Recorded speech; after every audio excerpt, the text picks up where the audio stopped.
Hi, my name is Ariana Lee, and this is my research on the impact of social media on brain chemistry and attention span.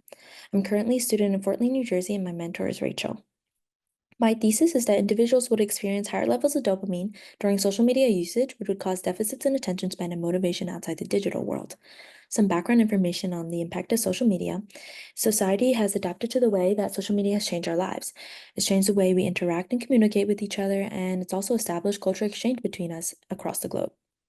However, despite these positive impacts, it's also left some negative ones. Social media has created social isolation for some people, and this has begun to rise among individuals who are always watching the screen, and this has led to less face-to-face interaction.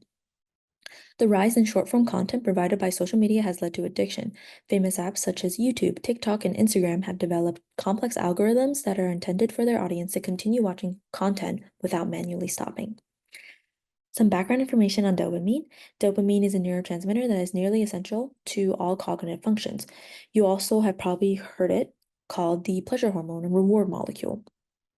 And while watching social media, levels of dopamine tend to increase, and this is caused by the repeating sensation of reward and anticipation to see what else social media has for you to watch every time you scroll.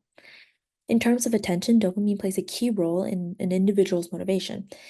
Dopamine levels tend to increase quickly to drive immediate motivation that reinforces a person's ability to focus on a task. After conducting some research, a common feature of social media, which is enabling notification, leads to a person hearing a ring or a buzz or vibration. And looking at these notifications increases anticipation or reward.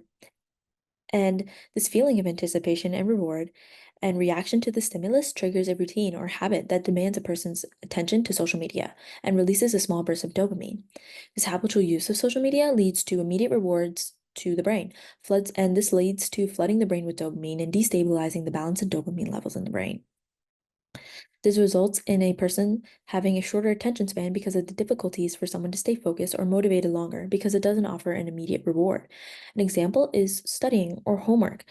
These tasks require long focus and long attention and very strong motivation to continue these tasks. However, because this doesn't lead to immediate reward, people often get very distracted. In conclusion, social media has changed our lives. Not being able to focus on tasks that don't provide immediate reward has led to people not exploring what the real world has to offer. It's also impacted how students are able to perform in school and their academics because of the easy access to social media and how social media causes big distractions. Further research should be done to explore dopamine's role in improving attention span and how these results differ between a person who spends more time on social media compared to those who spend less time on social media. And it also should be further researched of the difference of how these people live their lives live their typical lives because of social media. Thank you so much.